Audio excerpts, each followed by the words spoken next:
সম্মানিত উপস্থিতি, উদাত্ত আহ্বান থাকবে সমাজের কোনো মানুষ যেন অনাহারে না থাকে, সমাজের কোনো মানুষ যেন সেই পান্তা ভাত দিয়ে ইফতার করতে না হয়।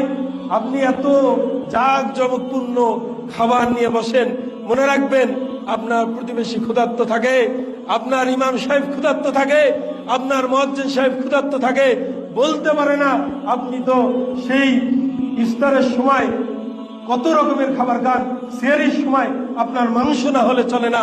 মনে রাখবেন এই সমাজে অসংখ্য শ্রেণীর লোক রয়েছে যারা খুব কষ্ট করে চলে, যাদের ইনকাম খুব কম। এমন অনেক প্রতিবেশী আছে যারা বলতে পারে না। অবশ্যই আপনাকে লক্ষ্য রাখতে হবে।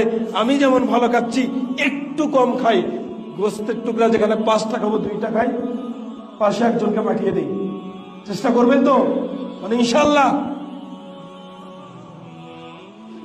সামান্য 1 গ্লাস পানি হলো আর